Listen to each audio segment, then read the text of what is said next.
أشهد أشهد أن لا إله إلا الله وحده لا شريك له وأشهد أن محمدا عبده ورسوله أما بعد فأعوذ بالله من الشيطان الرجيم بسم الله الرحمن الرحيم الحمد لله رب العالمين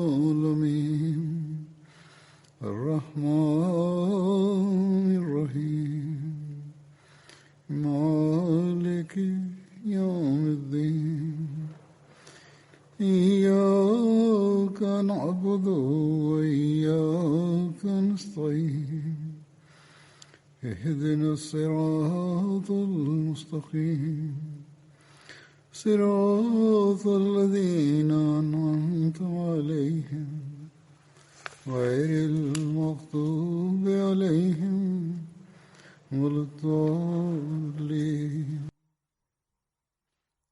Сегодня я продолжу свое повествование о Хазрате Усмане, да будет доволен им Аллах. Существует повествование о том, каким статусом обладал Хазрат Усман, да будет доволен им Аллах, во времена посланника Аллаха, мир ему и благословение Аллаха, и после его смерти, и о том, каким считали его сподвижники посланника Аллаха, мир ему и благословение Аллаха. Нафи повествует со слов Хазрата Ибн Умара, да будет доволен им Аллах. Во времена посланника Аллаха, мир ему и благословение Аллаха, мы сравнивали людей, кто из них лучше. И все считали, что Хазрат Абу Бакр был самым лучшим. После него лучшим был Хазрат Умар бин Хаттаб, затем Хазрат Усман бин Аффан, да будет доволен ими Аллах. Еще в одном повествовании из Сахих Бухари написано: Нафи повествует со слов Хазрата Ибн Умара, да будет доволен им Аллах. Во времена посланника Аллаха, мир ему и благословение Аллаха, мы никого не считали равным Хазрату Абу Бакру, затем Хазрату Умару, затем Хазрату Усману, да будет доволен ими Аллах. После них мы считали равными всех сподвижников. Мы не считали одних лучше других.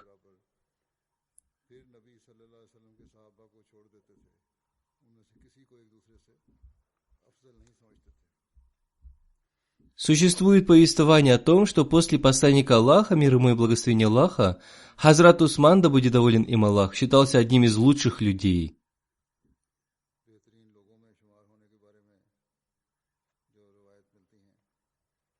Мухаммад бин Ханафия повествует: «Я спросил своего отца, Хазрата Али, да будет доволен им Аллах, кто был самым лучшим из людей после посланника Аллаха, мир ему и благословение Аллаха. Он ответил: Абу Бакр. Затем я спросил его: кто после него? Он ответил: Умар. После этого я с испугом спросил: кто после него? Он ответил: Усман. Затем я спросил его: о мой отец, наверное, после него вы? Он ответил: я самый простой человек из всех мусульман. Существует повествование о том, каким статусом обладал Хазрат Усман, да будет доволен им Аллах, в глазах посланника Аллаха, мир ему и благословение Аллаха. Однажды посланник Аллаха, мир ему и благословение Аллаха, не совершил погребальную молитву человека, который держал в своем сердце злобу в отношении Хазрата Усмана, да будет доволен им Аллах. Хазрат Джабир, да будет доволен им Аллах, повествует: однажды посланника Аллаха, мир ему и благословение Аллаха, попросили совершить погребальную молитву одного человека. Однако посланник Аллаха, мир ему и благословение Аллаха, отказался от этого. Кто-то из людей, обратившись к посланнику Аллаха, мир ему и благословение Аллаха, сказал: «Я никогда не видел, чтобы вы не совершали чью-либо погребальную молитву». Посланник Аллаха, мир ему и благословение Аллаха, ответил: «Этот человек в своем сердце держал злость в отношении Усмана, поэтому Всевышний Аллах стал его врагом». Существует повествование относительно справедливости Хазрата Усмана, да будет доволен им Аллах, о том, как он наказал своего родного брата.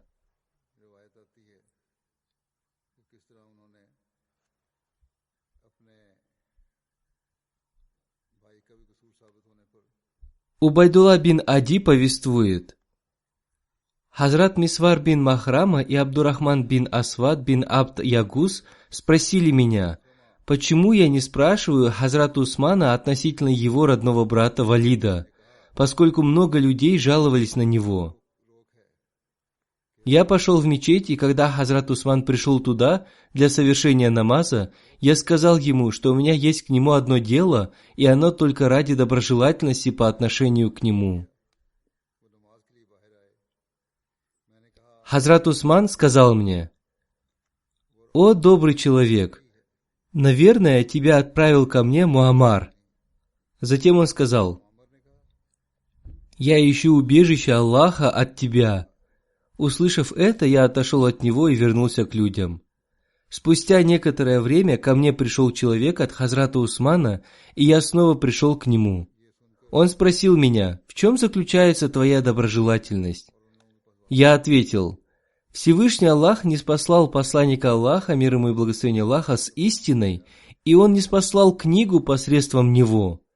Вы тоже являетесь одним из тех, кто принял посланника Аллаха, мир ему и благословение Аллаха. Вы дважды совершили хиджру, переселение. Вы помогали посланнику Аллаха, мир ему и благословение Аллаха. Вы видели образ жизни посланника Аллаха, мир ему и благословение Аллаха».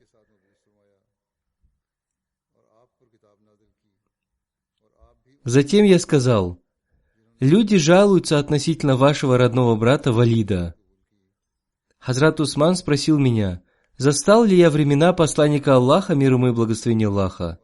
Я ответил, что не застал их, но слышал, о чем говорил посланник Аллаха, мир ему и благословение Аллаха, ведь об этом слышали даже девушки, сидящие за завесой.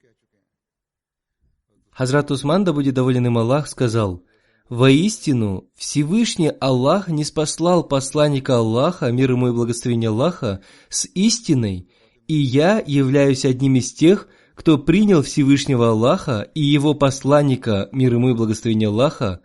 Я уверовал во все, что принес посланник Аллаха, мир ему и благословение Аллаха. Как ты сказал, я дважды совершил хиджру, переселение. Я находился рядом с посланником Аллаха, мир ему и благословение Аллаха. Я принес ему баят, обет верности.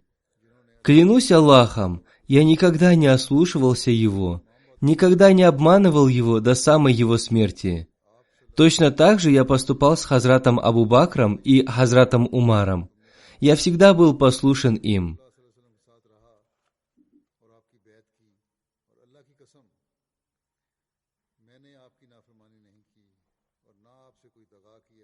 Затем я был избран халифом. Разве я не знаю таких же прав, которыми обладали два прежних халифа? Какие жалобы в отношении Валида вы слышали? Если пожелает Всевышний Аллах, я обязательно накажу его в соответствии с его виной».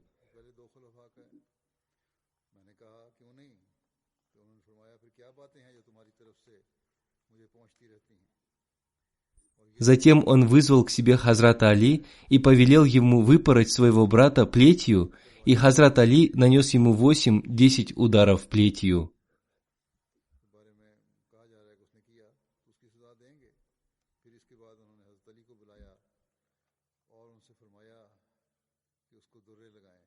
Хазрат Саид Зайнуль Абидин Валиуллах Шах Сахиб в своих комментариях к этому хадису Бухари написал: Валид бин Укба был наказан за распитие вина.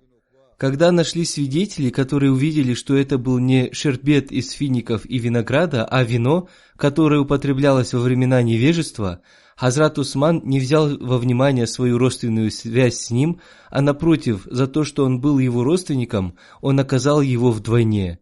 Вместо 40 плетей он получил 80 плетей. Такое наказание мы видели во времена Хазрата Умара, да будет доволен им Аллах. Ата бин Язид передает со слов освобожденного раба Хазрата Усмана Хамрана: однажды Хазрату Усману принесли сосуд с водой. Он трижды омыл свои руки, затем правой рукой прополоскал рот, затем очистил нос, затем он трижды омыл свое лицо и обе руки до локтей. Затем он обтер свою голову. Затем трижды омыл свои ноги до щиколоток. После этого он сказал: «Кто совершит омовение так же, как совершил его я, и затем совершит 2 раката намаза, ни на что не отвлекаясь, то все его грехи, которые он совершил прежде, будут прощены».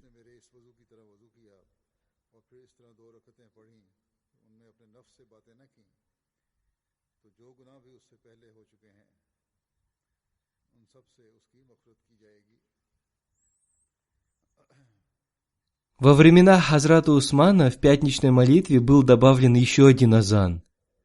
Относительно первого азана повествуется: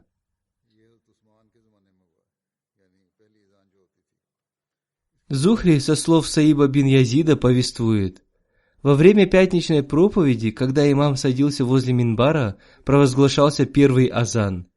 Так было во времена посланника Аллаха, мир ему и благословение Аллаха, Хазрата Абу Бакра и Хазрата Умара, да будет доволен ими Аллах.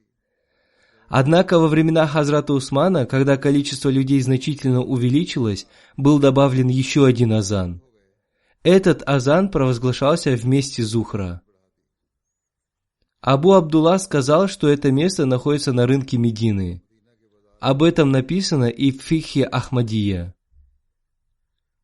Во времена посланника Аллаха, мир ему и благословение Аллаха, Хазрата Абу Бакра и Хазрата Умара, да будет доволен ими Аллах, один азан провозглашался внутри мечети возле минбара. Затем, во времена Хазрата Усмана, да будет доволен им Аллах, был добавлен еще один азан, который провозглашался муэдзином, стоящим на камне под названием Зухра у входа в мечеть.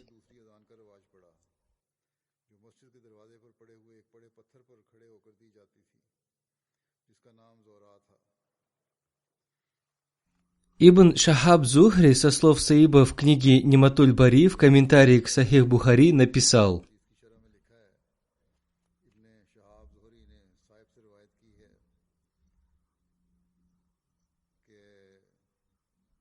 в этом хадисе повествуется о том, что третий азан считается икаматом.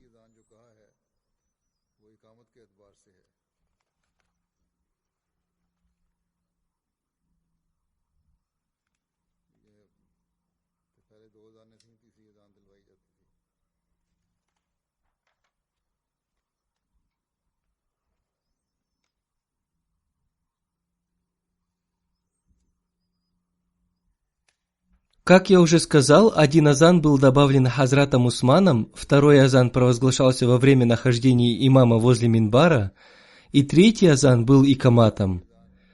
Таким образом, призыв к молитве провозглашался 3 раза. Существует повествование относительно освобождения от пятничной молитвы в день Ида, праздника. Освобожденный раб Ибн Асхар Абу Убайд повествует: в день Идуль-Асхия я совершал праздничную молитву, стоя за спиной Хазрата Умара, да будет доволен им Аллах. Он возглавлял намаз до произнесения проповеди Ида, праздничной проповеди. Затем он обратился к людям и сказал: «О люди, воистину, посланник Аллаха, мир ему и благословение Аллаха, запретил людям соблюдать пост во время Ида. Первый праздник мы отмечаем после окончания поста.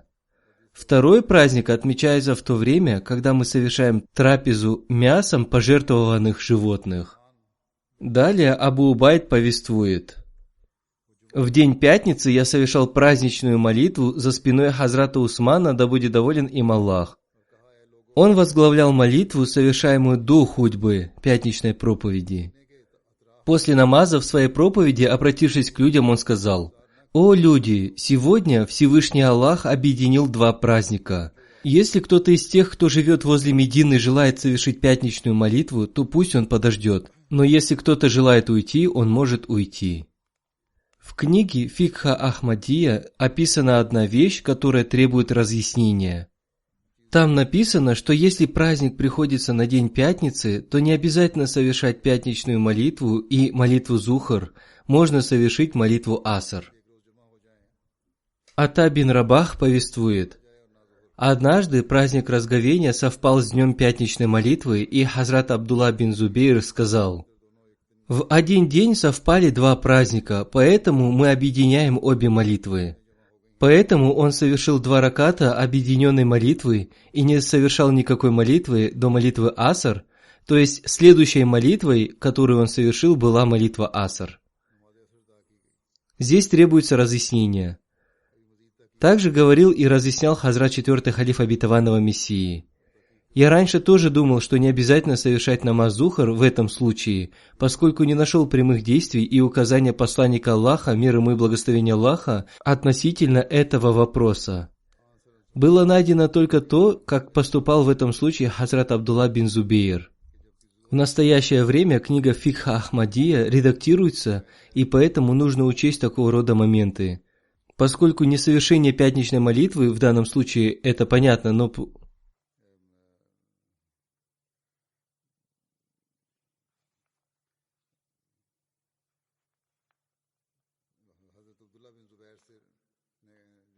Поскольку несовершение пятничной молитвы в данном случае это понятно, но пропуска молитвы Зухр я не нашел ни в сунне посланника Аллаха, мир ему и благословения Аллаха, ни в действиях его халифов, кроме предыдущего повествования.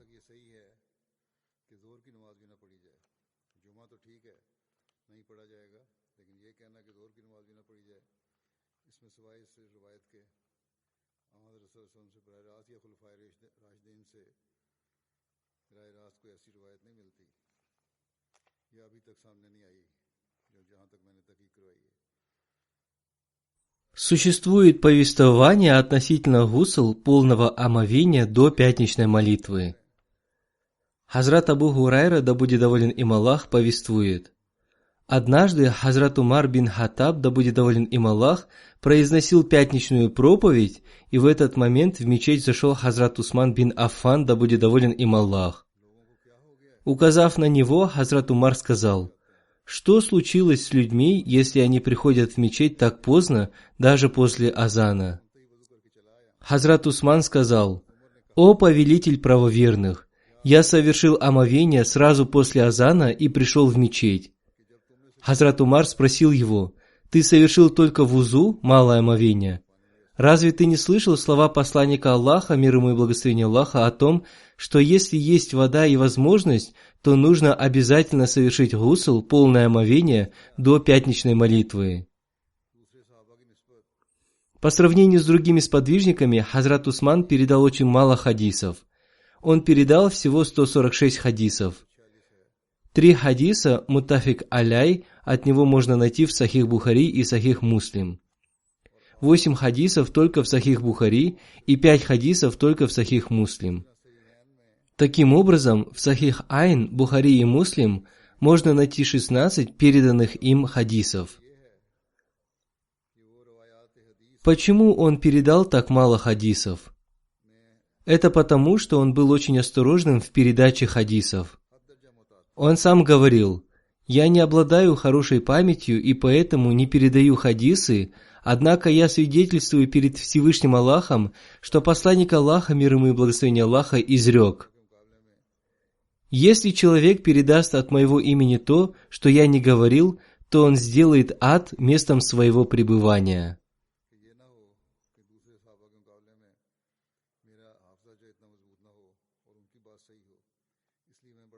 По этой причине Хазрат Усман был очень осторожным в этих вопросах.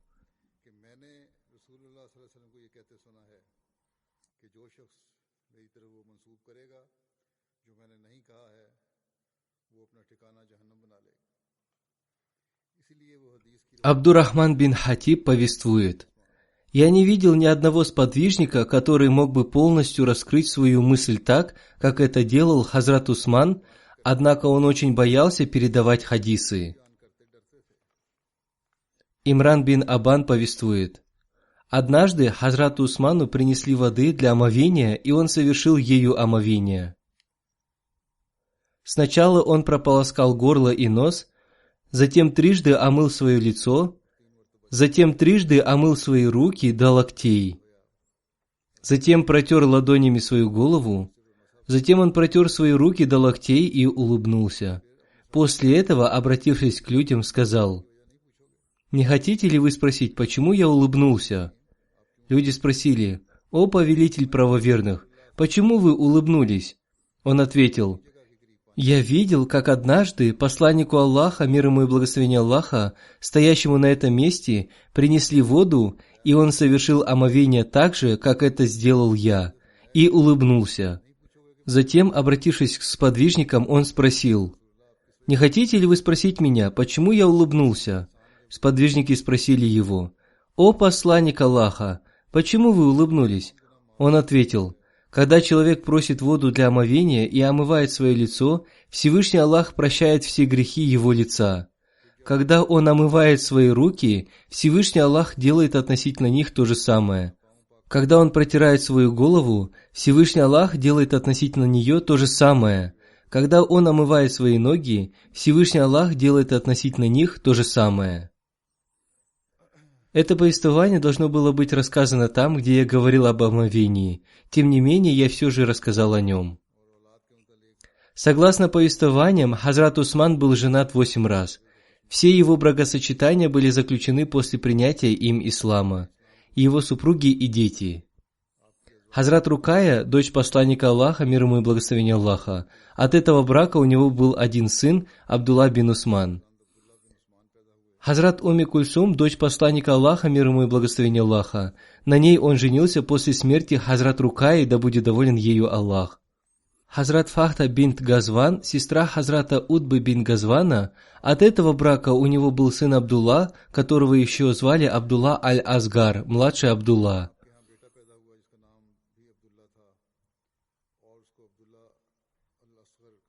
Хазрат Умми Амар бинт Джандаб Аздия. От брака с ней у него родились сыновья Амар, Халид, Аббан, Умар и дочь Марьям.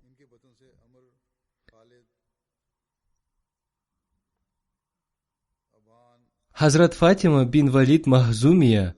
От этого брака родились сыновья Валид, Саид и дочь Умми Саид. Хазрат Умуль Банин бинт Уяния бин Хасан Хазария. От этого брака у него был сын Абдуль Малик.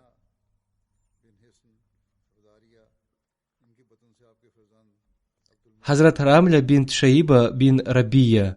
От этого брака у него были дочери Айша, Умми Абан и Умми Аммар. Хазрат Найля бинт Фарафса бинт Ахфас.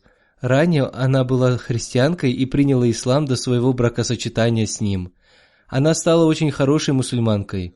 От этого брака родились дочь Марьям и сын Амбаса. Согласно повествованиям, во время его мученической смерти вместе с ним находились 4 его жены: Хазрат Рамля, Хазрат Наиля, Хазрат Уммуль Банин и Хазрат Фахта.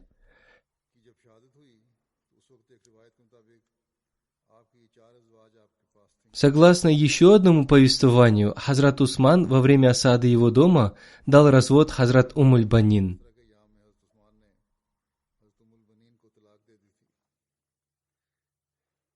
Хазрат первый халиф обетованного Мессии в своих комментариях к суре Нур написал: Всевышний Аллах изрек, что одним нуром, светом, является свет познания Аллаха, посредством которого можно различить добро и зло. Этот свет пребывает в тех домах, в которых днем и ночью поминается имя Всевышнего Аллаха. Те, кто живет там, являются торговцами.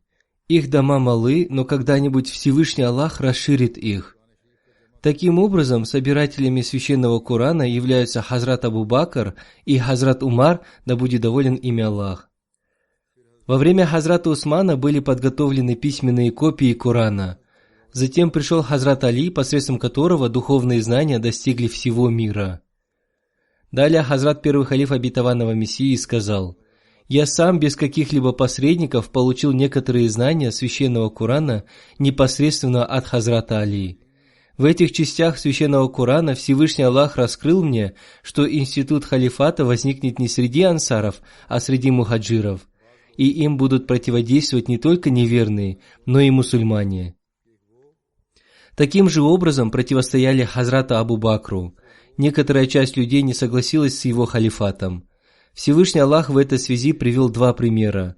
Первые – это те, кто принимают пар над солончаком за воду. Вторые – это те, кто будет противостоять, находясь в океане шариата. Затем птицы и хищные животные будут пожирать их мясо. Времена Хазрата Абу Бакра были очень сложными, и под командованием Хазрата Усамы было отправлено войско, поскольку среди арабов повсюду возникала смута.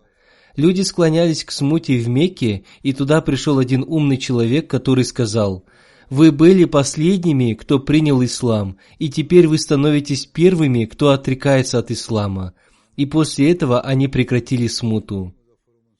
Далее Хазрат первый халиф обетованного Мессии сказал в аяте: «То вот одна группа из них отвращающаяся». Это та группа, которая не достигла успеха ни во времена Хазрата Абу Бакра и ни во времена Хазрата Умара, Хазрата Усмана и Хазрата Али.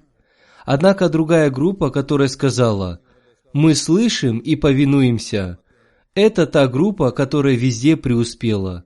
Относительно них в Священном Коране изрекается: «Это они, преуспевающие».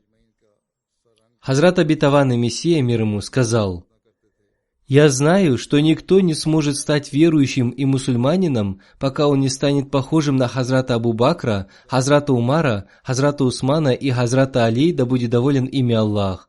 Они не любили этот мир и посвятили своей жизни служению на пути Аллаха».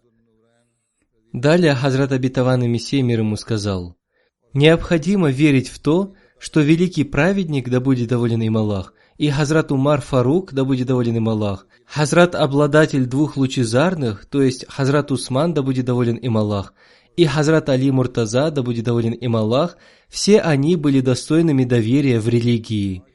Если бы Хазрат Абу Бакр, являющийся вторым Адамом, а также Хазрат Умар Фарук, Хазрат Усман, да будет доволен ими Аллах, не были истинными людьми, достойными доверия в религии, то сегодня для нас было бы сложно привести хотя бы один аят из Священного Корана. Далее Хазрат обетованный Мессия, мир ему, сказал: «Я клянусь Всевышним Аллахом, воистину Он сделал двух этих шейхов, Абу Бакра и Умара, и третьего, Зунурайна, обладателя двух лучезарных, то есть Хазрата Усмана, дверьми, ведущему к исламу и авангардом армии наилучших из творений. А что касается того, кто отрицает их достоинство и пренебрегает доказательствами их истинности и не проявляет к ним уважения, более того, унижает их и не прекращает их ругать, распуская свой язык, то я опасаюсь его плохого конца и лишения веры. И те, которые подвергали их мучениям, проклинали и бросали в них слова клеветы, концом их будет ожесточение сердца и гнев Всемилостивого. И воистину, я многократно пытался ясным образом рассказать о том, что ненависть к этим вождям, великим сподвижникам, является большим препятствием на пути к Аллаху, дарующему благословение. Для таких людей не откроются двери знаний и познания Аллаха. Всевышний Аллах оставит их в мирском зле и наслаждении. Всевышний Аллах бросит их в яму их страстей и желаний. Он удалит их от своей двери и оставит ни с чем. Далее Хазрат обетованный Мессия, мир ему, сказал: «Успех, который ислам обрел после посланника Аллаха, мир ему и благословения Аллаха, был обретен посредством 3 халифов, то есть Хазрата Абу Бакра, Хазрата Умара и Хазрата Усмана, да будет доволен ими Аллах». Затем относительно шиитов Хазрат обетованный Мессия, мир ему, сказал: «Как мы можем жаловаться на вашу брань, поскольку вы оскорбляете всех сподвижников, кроме нескольких из них? Вы также оскорбляете матерей верующих, пречистых супруг посланника Аллаха, мир ему и благословения Аллаха. Вы думаете, что в книгу Всевышнего Аллаха было что-то добавлено и что-то уменьшено в ней? Вы говорите, что это писание Усмана и что оно не от Всевышнего Аллаха. Вы поняли ислам как сухую и бесплодную землю, на которой невозможно что-то сажать, то есть она словно пуста от тех, кто близок ко Всевышнему Аллаху. Одним словом, какая еще честь осталась в ваших руках, о те, кто нарушает границы?»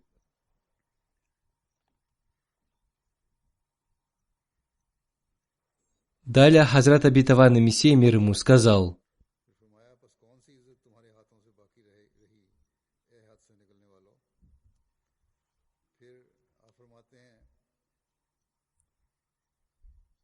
«Я был научен от владыки моего относительно вопроса о халифате на уровне глубокого исследования, и я дошел до глубины истины, подобно детально изучившему. И явил мне владыка мой, что Сиддик, Фарук и Усман, Абу-Бакр, Умар и Усман были из людей благочестия и веры, и они были из тех людей, которым Аллах отдал предпочтение, и они были особо наделены дарами Всемилостивого. И многие из обладающих глубоким пониманием сути вещей засвидетельствовали их прекрасные качества. И они покинули свои родные места ради обретения довольства великой сущности. И они вошли в пекло каждой битвы. И они не беспокоились относительно летнего полуденного зноя и холода зимних ночей. Более того, развиваясь, они с гордостью следовали по пути веры, будучи подобными бесстрашному юноше. И они не склонились ни к близкому, ни к чужому, и они все оставили ради Аллаха, владыки всех миров. Воистину, в их делах содержится благоухание, и в их поступках аромат веры. И все это наставляет к садам их высоких степеней и к райским садам их благих дел. И дуновение легкого ветерка сообщают об их тайнах. И их свет проявляет себя для нас своим сиянием. Посредством аромата благоухания, исходящего от них, находите доводы относительно блеска их благих дел. И не следуйте поспешно к подозрениям, и не опирайтесь на некоторые повествования, в то время как в них содержится очень много яда и большие преувеличения, которые недостойны доверия. И многие из них похожи на изменчивый ветер и призрачную молнию, так что бойся Аллаха и не будь из числа следующих им этим повествованиям. На этом я закончу свои повествования о Хазрате Усмане и в следующий раз начну свое повествование о Хазрате Умаре, да будет доволен ими Аллах. Сегодня я запущу первую версию веб-сайта священного Корана holyquran.io. Он был создан посредством сайта Аль-Ислам. Этот веб-сайт можно использовать отдельно от сайта Аль-Ислам. Посредством поисковой системы этого веб-сайта можно найти любую суру, аят, слово или тему на арабском, английском или урду языках. Также можно найти как ахмадийские, так и неахмадийские переводы священного Корана. Можно прочитать комментарии и отдельные аяты, связанные с ними. На этот веб-сайт будут добавляться новые материалы, иншаллах. Его следующая версия будет готова ко времени проведения Джальсы Саляна, ежегодного съезда Ахмадийской мусульманской общины Великобритании. Кроме этого, на сайт Аль-Ислам добавлена еще одна прекрасная версия поисковой системы readquran.app. Посредством нее можно слушать и читать Священный Коран. Там можно найти комментарии к Священному Корану на английском языке, дословный перевод Тафсир Сагир на английском языке, указатель, индекс и разные темы. Он будет очень полезен для ежедневного чтения Священного Корана. Я молюсь о том, чтобы этот проект распространил прекрасное учение ислама по всему миру и чтобы члены нашей общины получили пользу от этого. Я прошу вас также молиться за мусульман Ахмади Пакистана, чтобы Всевышний Аллах облегчил их положение. Молитесь также и за мусульман Ахмади Алжира. Пусть Всевышний Аллах укрепит их стопы и улучшит их тяжелое положение. Сегодня я упомяну некоторых покойных и совершу их погребальную молитву Джаназа Гайб в отсутствии покойного.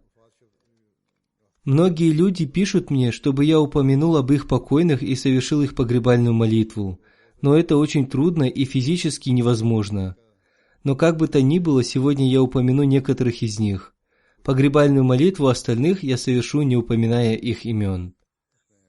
Пусть Всевышний Аллах простит и помилует их. Первый из тех, кого я упомяну сегодня, покойный Мухаммад Садик Дурга Рампури из Дакки, Бангладеш. Он умер 14 ноября 2020 года в возрасте 75 лет. Инна лиляхи ва инна иляхи раджун.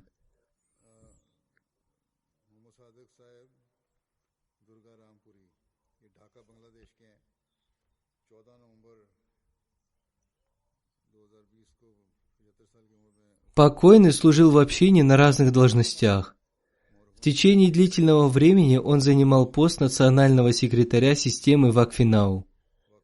Он постоянно ездил в дальние районы для встречи и проповедования уроков для членов системы Вакфинау. Он регулярно посещал мечеть. Даже его болезнь не могла остановить его от посещения мечети. Покойный был муси. Он оставил супругу, 3 сыновей и 1 дочь.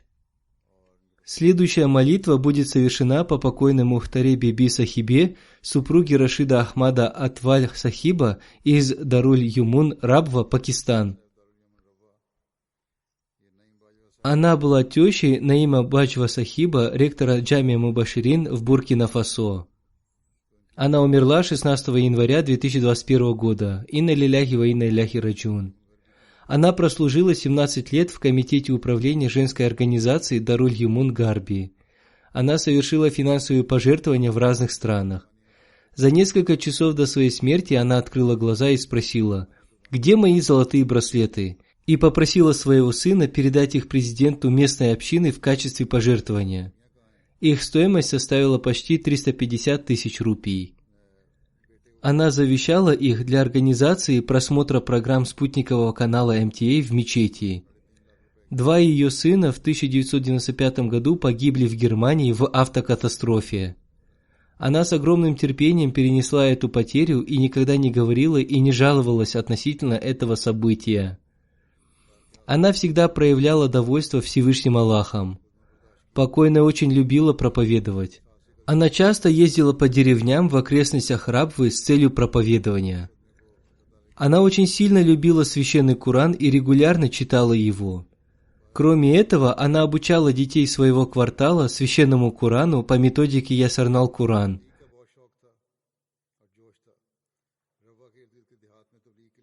Покойная была мусия. Она оставила супруга, 1 сына и 4 дочерей. 3 ее дочери в настоящее время живут здесь, в Лондоне, и тоже принимают участие в служении общине.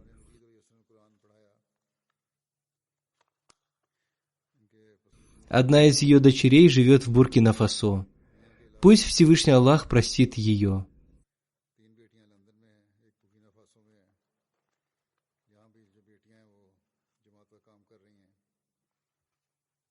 Следующая молитва будет совершена по покойному Манзуру Ахмаду Шах Сахибу. Он умер 17 января 2021 года в возрасте 82 лет. Инна лиляхи ва инна иляхи раджун. Ахмадият пришел в их семью посредством его отца, Хазрата Мия Абдуль Карим Сахиба, сподвижника Хазрата Обетованного Мессии, мир ему. Его отец принял ахмадийский ислам в 1903 году, когда Хазрат Обетованный Мессия, мир ему, ездил в Джехлум по судебному делу, связанному с Карамдином. Покойный переехал в Карачи в 1956 году, и там он прекрасным образом служил общине на посту главы молодежной организации общины округа Карачи. После этого он занимал пост президента общины Дрик Роуд в Карачи и пост заместителя амира общины Карачи.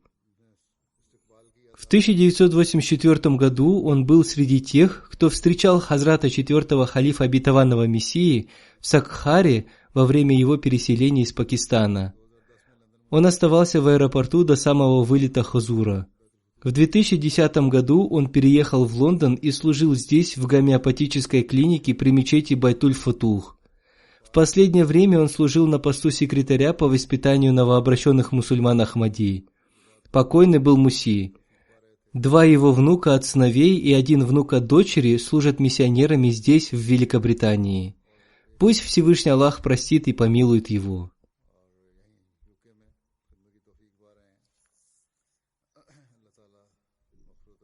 Следующая молитва будет совершена по Хамиде Ахтар Сахибе, супруге Абдурахмана Салим Сахиба из США. Она умерла 19 января 2021 года в возрасте 92 лет. Инна лиляхи ва инна иляхи раджиун. Покойная почти в течение 50 лет служила в женской организации общины на посту президента и генерального секретаря. Она очень сильно любила систему института Ахмадийского халифата и всегда наставляла этому своих детей. Она наставляла их поддерживать прочную связь с институтом Ахмадийского халифата. Всю свою жизнь она регулярно совершала пятикратную молитву и молитву тахаджуд. Она очень любила читать и обучать священному Корану своих детей и внуков. Ей посчастливилось совершить умру. Покойная была Мусия. Многие из ее детей служат в общине.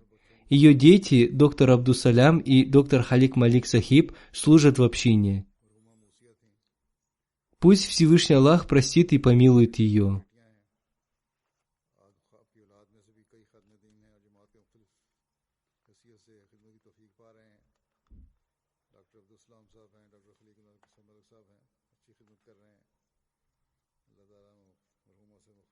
Следующая молитва будет совершена по уважаемому Насиру Питеру Луцен Сахибу.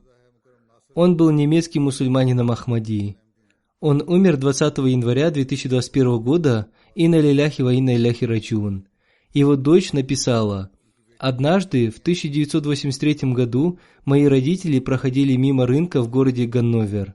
Там они увидели маленькую книжную выставку и стоящих там двух молодых иностранцев. Познакомившись с ними, они узнали, что это выставка проповедования исламской общины Ахмадия. Они задали им несколько вопросов и взяли несколько книг. После чтения ахмадийской литературы в месяц Рамадан эти молодые люди пригласили моих родителей на ифтар. Они расстелили газеты на полу, поскольку у них не было стола, и расставили на ней свои угощения. Моим родителям понравилась еда, и особенно им понравилась их искренность и гостеприимство. После трапезы они продолжили беседовать и после этого стали часто посещать друг друга. Спустя несколько месяцев после проповедования и получения разъяснений в 1984 году мои родители приняли ахмадийский ислам. Мой отец, Насир Сахиб, вместе с еще одним местным мусульманином Ахмади съездил в Гамбург и принес там свой баят, обет верности. Это произошло в день Ида. Однажды на Джальсе Саляна, ежегодном съезде общины, ему представилась возможность прочитать доклад. Моя мать очень интересовалась религией, и поэтому она пришла в ахмадийский ислам. После этого у нее укрепилась связь с Всевышним Аллахом, и она много раз видела знамения принятия ее молитв. Какие только знамения не являл им Всевышний Аллах. Далее она написала: «Моя мать не видела одним глазом. В 1986 году, когда она приехала в Великобританию на Джальсу Саляна, ежегодный съезд общины, вдруг ее глаз стал лучше видеть. Раньше ее глаз абсолютно ничего не видел, но теперь она стала им немного видеть. Конечно, это чудо, ведь человек, который не видел почти 11 лет, вдруг стал видеть. Все это произошло только благодаря мольбам и благословению тех молитв, которые возносились во время Джальсы Саляна. Во время Джальсы Саляна в Великобритании они всегда жили в доме немецкой мусульманки Ахмади Хаджиджи Сахибы. Однажды мои родители вышли на прогулку и заблудились, уйдя далеко от дома. Они очень беспокоились, поскольку стало уже темно. Они вышли к дороге, по которой двигалось много автотранспорта, и им было непонятно, где они находятся. Когда стало еще темнее, и они полностью потеряли всякий ориентир, моя мать предложила вознести мольбу, и после этого они увидели зятя Хадиджи Сахибы, который стоял перед ними и предложил им проводить их домой. Принятая молитва еще сильнее укрепила и освежила их веру.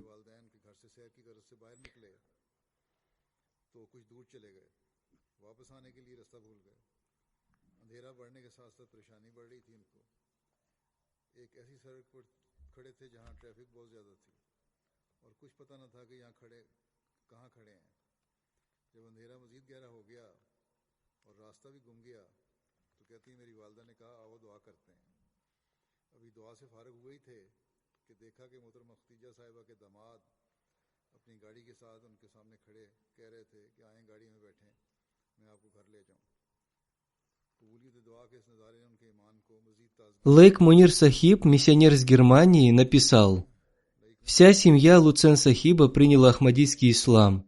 Мы всегда говорили, что это единственная полная немецкая ахмадийская семья. Он был очень искренним, немногословным и добрым человеком. Он всегда был на переднем фланге в деле финансовых пожертвований. Он всегда читал лекции во время программ по проповедованию. Когда он слышал имя Хазрата Обетованного Мессии, мир ему, его глаза наполнялись слезами. Однажды на одной из программ по проповедованию он так прекрасно рассказал об учении ислама, что, услышав его, к нам пришел один 70-летний немец, который сказал, что никогда в жизни не слышал такого прекрасного рассказа об исламе. Пусть Всевышний Аллах простит и помилует его. Пусть будет так, чтобы и его дети крепко держались ислама Ахмадията». Следующая молитва будет совершена по покойной Разие Танвир Сахибе из Канады, супруге Халиль Ахмада Танвир Сахиба, миссионера, заместителя ректора Джами Ахмадия в Рабве. Она умерла 27 января 2021 года в возрасте 58 лет в Канаде. Покойная была больна раком. Она с детства и до самой своей смерти с большим интересом служила общине. В течение 22 лет покойная прослужила в офисе женской организации Пакистана и в офисе ежемесячного журнала «Мисбах». Она также служила в разных отделах женской организации общины. Ей посчастливилось служить вместе с Хазрат Чоти Апой Сахибой, супругой Хазрата Обетованного Реформатора. Она многому научилась у нее и обрела благословение ее молитв. Пусть Всевышний Аллах простит и помилует ее. Следующая молитва будет совершена по покойному Мия Манзур Ахмад Галиб Сахибу, сыну Мия Шер Мухаммад Сахиба из Дода, округа Саргода. Он умер 7 февраля 2021 года. Инна лиляхи ва инна иляхи раджиун. В 1955 году его старший брат принял ахмадийский ислам. Покойный часто ездил вместе со своим старшим братом в Рабву и тоже принял ахмадият. Его сын Башир Ахмад из Бельгии написал: «Он самозабвенно любил институт Ахмадийского халифата. Он был послушен системе Ахмадийского халифата без каких-либо вопросов. Он поступал так, как ему было сказано. Я лично знал его. Да, он искренне и преданно служил общине. Он был послушен системе Ахмадийского халифата. Он ставил религию выше всего мирского. Он был служителем религии. Он был очень гостеприимным, богобоязненным, помогал бедным и был искренним, добрым и милосердным человеком. Он служил в округе Саргода в молодежной организации Ходамуль Ахмадия и в организации Ансаруллах, объединяющей членов общины старше 40 лет. Он также прекрасным образом прослужил на посту финансового секретаря общины, на посту секретаря фондов Тахрики Джадид и Вакфи Джадид округа Саргода в Пакистане. Один из его внуков, миссионер Сафир Ахмад, служит здесь, в Великобритании, в офисе личного секретаря халифа времени. Пусть Всевышний Аллах простит и помилует покойного. Следующая молитва будет совершена по покойной Бушре Хамид Анвар Адни, супруге Хамид Анвар Сахиба из Адана, Йемен, который в настоящее время на добровольной основе служит в МТА. Покойная была матерью Мухаммада Ахмада Анвара и тещей Мунира Аде Сахиба, директора-режиссера программы МТА. Она умерла 14 февраля в возрасте 69 лет. Инна лиляхи ва инна иляхи раджиун. Покойная была внучкой сподвижника Хазрата Обетованного Мессии, мир ему, Хазрата Хаджи Мухаммаддин Сахиба, Диалви, и сподвижницей Хазрат Хусейна Биби Сахибы. Покойная тоже служила на МТА. В течение длительного времени она переводила материалы для программы «Встреча с арабскими друзьями». Вместе с этим она служила на канале МТА Аль-Арабия. Она всегда с радостью служила в каждом деле общины. Покойная была очень терпеливой и благодарной женщиной. Пусть Всевышний Аллах простит и помилует ее. Следующая молитва будет совершена по покойной Нуру Сабаху Зафар Сахибе, супруге Мухаммада Афзаль Зафара, миссионера в Кении. Она умерла 25 марта 2021 года в возрасте 62 лет. Инна лилляхи ва инна иляхи раджиун. Покойная была младшей дочерью покойного мауляны Мухаммада Саида Ансари. Она была младшей сестрой супруги Насима Бачва Сахиба. Муж покойной, Мухаммад Афзаль Сахиб, написал: она регулярно совершала пятикратный намаз и намаз тахаджуд. Она регулярно читала священный Коран и твердо верила в принятие мольбы. Она всегда возносила мольбы и наставляла этому своих детей. Она регулярно слушала проповеди халифа времени, записывала основные мысли проповеди и рассказывала их детям в целях их воспитания. Она много рассказывала детям об укрепляющих веру событиях из исторических книг, хадисов и литературы общины. Она всегда наставляла детей служить религии и укреплять свою связь с общиной. По милости Всевышнего Аллаха она была мусия. Она регулярно делала свои взносы чанда и принимала участие в каждой программе финансового пожертвования. Она была очень гостеприимной женщиной. Мы были женаты 21 год. Она была очень сочувствующей и достойной похвалы женщиной. Покойная была второй супругой Зафар Сахиба. Его первая супруга вместе с детьми погибли на Фиджи в результате несчастного случая. 3 дочери, 1 сын и она сама. У него осталось 2 дочери от первой супруги. Покойная воспитывала и любила их, как своих родных дочерей. Ее дочери сами написали, что они никогда не чувствовали ее неродной.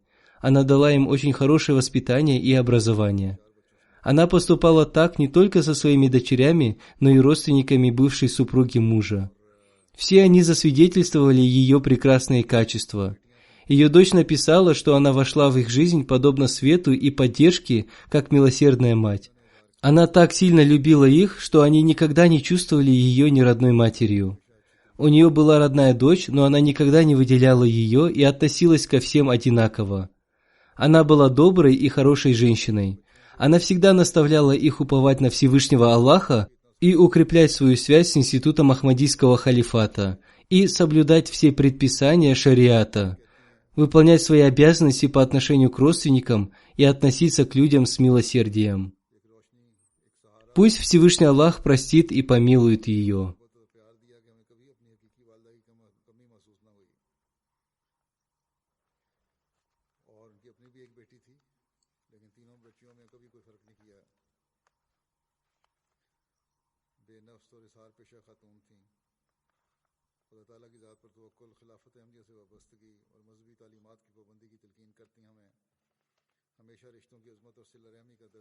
Следующая молитва будет совершена по покойному султан Али Райхан Сахибу, отцу Мухаммада Ахмад Наим Сахиба, миссионера, служащего в Центральном арабском отделе Великобритании. Он умер 26 марта 2021 года в возрасте 83 лет. Инна лилляхи ва инна иляхи раджиун. Мухаммад Наим Сахиб написал: «Мой старший дядя принял ахмадийский ислам в 1958 году. Затем он проповедовал моему отцу и отправил его на ежегодный съезд Джальсу Саляна в Рабву. После этого, по милости Всевышнего Аллаха, и мой отец тоже принес баят, обет верности. После принесения обета верности 2 братьям оказывалось сильное противодействие. Противники пытались убить их, но Всевышний Аллах спас их. Муллы упрекали жителей их деревни в том, что они не могут убить даже 2 молодых людей. Несмотря на все это, Всевышний Аллах защитил их. Несмотря на все противодействия, они никогда не оставили своих родственников вне Ахмади. Они всегда относились к ним с добротой. Покойный оставил 2 сыновей и 4 дочерей. Его сын Мухаммад Ахмад Наим Сахиб не смог приехать на похороны своего отца. Пусть Всевышний Аллах простит и помилует покойного. Следующая молитва будет совершена по покойному миссионеру Маульви Гулям Кадир Сахибу из Калабана, округ Раджори, провинция Джамму-Кашмир. Он умер 26 марта 2021 года в возрасте 56 лет. Инна лиляхи ва инна иляхи раджиун. Ахмадийский ислам пришел в их семью посредством его деда Бахадур Али Сахиба. В настоящее время 13 человек из их семьи служат в общине. В качестве миссионера он прослужил 34 года и 6 месяцев. Куда бы его ни отправляли, он служил там с большим интересом и трудолюбием. Он обучал и воспитывал людей до самой своей смерти. Он обладал прекрасным стилем проповедования. Он был стойким и во время проповедования, и во время противодействий. Он был благодарным, искренним и бесстрашным миссионером. Он оставил супругу, 3 сыновей и 2 дочерей. Один из его сыновей, Башируддин Кадир, в настоящее время учится на последнем курсе в джаме Ахмадия в Кадиане. Пусть Всевышний Аллах простит и помилует покойного.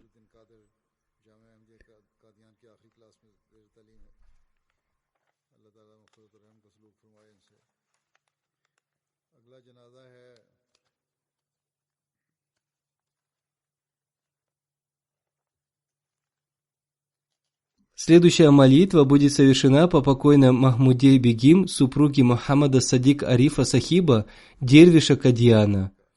Она умерла 1 апреля 2021 года в возрасте 85 лет в результате инфаркта. Инна лиляхи ва инна иляхи раджиун. Покойная была внучкой сподвижника Хазрата Обетованного Мессии, мир ему, Хазрата Кази Арфа Али Сахиба из Алипура Чера, округ Минпур, провинция Уттари-Прадеш. Покойная была дочерью Кази Шаад Бахш Сахиба. Она вышла замуж за Мухаммада Садика Арифа Сахиба. Во времена дервишевства она прожила со своим супругом с огромным терпением и благодарностью. Иногда они испытывали сильный голод, но она никому не жаловалась на это. Она регулярно совершала 5-кратную молитву, и даже во время болезни она всегда беспокоилась о своих молитвах. Покойная регулярно читала священный Коран, постоянно вносила свои взносы, чанда. Она поддерживала прочную связь с институтом Ахмадийского халифата и наставляла этому своих детей. Покойна была Мусия. Она оставила 3 сыновей и 2 дочерей. Пусть Всевышний Аллах простит и помилует ее.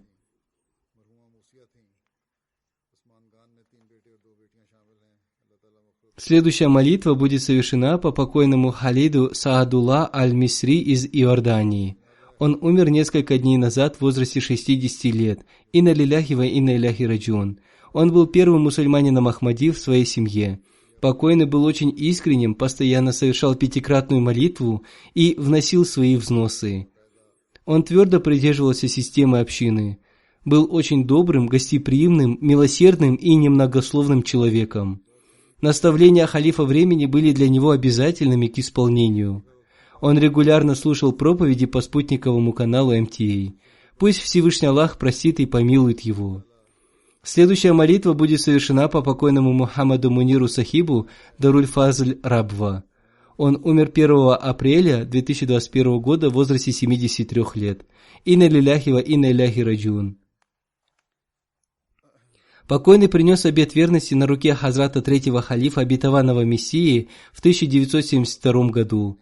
Он был единственным мусульманином Ахмади в своей семье. Он несколько раз подвергался мучениям из-за Ахмадията. В 2003 году ему предлагали отречься от Ахмадията за такую сумму денег, которой хватило бы даже его детям. Однако он крепко стоял на своем. Одна из его дочерей, Камар Мунир Сахиба, супруга одного из наших служителей, посвятивших свою жизнь делу служения религии здесь, в Исламабаде. Один из его сыновей, Тахир Вакас, тоже посвятил свою жизнь делу служения религии. Пусть Всевышний Аллах простит и помилует его. Покойный был очень добродетельным и искренним человеком. На его лице всегда были улыбка, и он никогда ни с кем не ругался. Он регулярно совершал 5-кратную молитву и регулярно вносил свои взносы.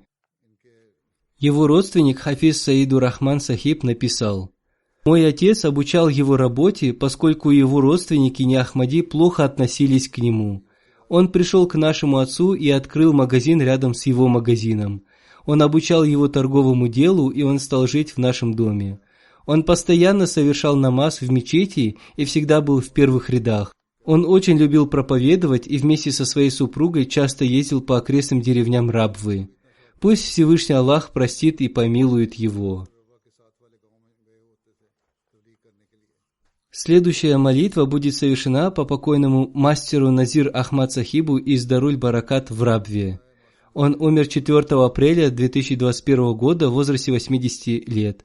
Инна лиляхи ва инна иляхи раджиун. Ахмадийский ислам пришел в их семью посредством его отца Мия Умар Дин Сахиба, сына Мия Карамдин Сахиба из Дата Заидка округа Сиалкот.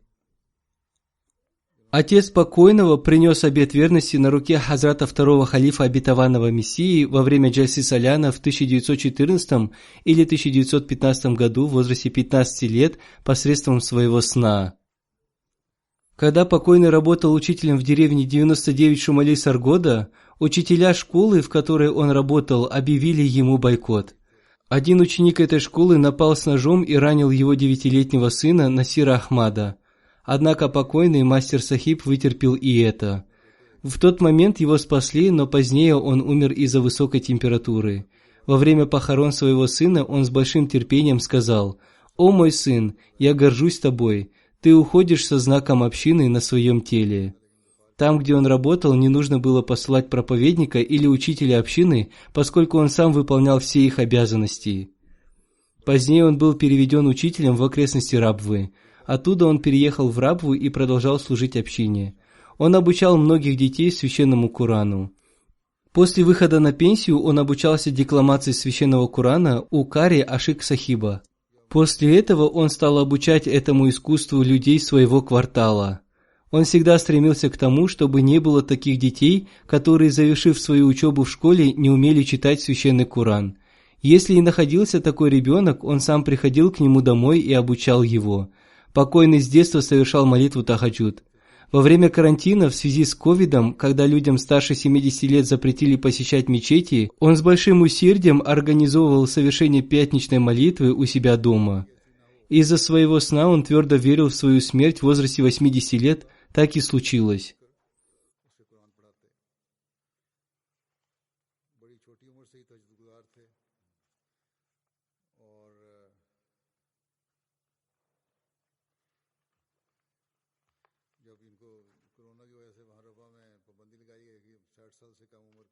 Он оставил 3 сыновей и 1 дочь. Все его сыновья посвятили своей жизни служению религии. Один из них, Азиз Сахиб, служит здесь, в Исламабаде. Второй сын, Насим Ахмад Сахиб, служит миссионером в Рабве. Третий сын, Саид Ахмад Адиль Сахиб, служит миссионером в Нигере. Он не смог приехать на похороны своего отца.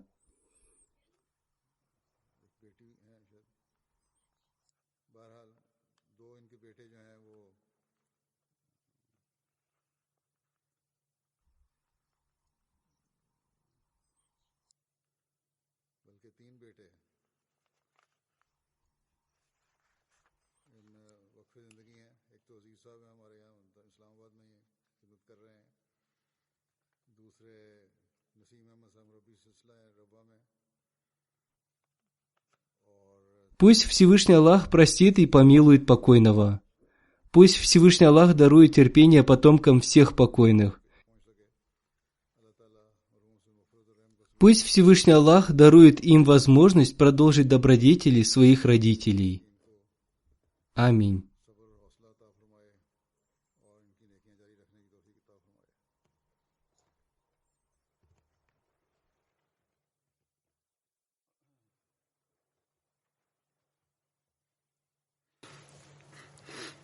الحمد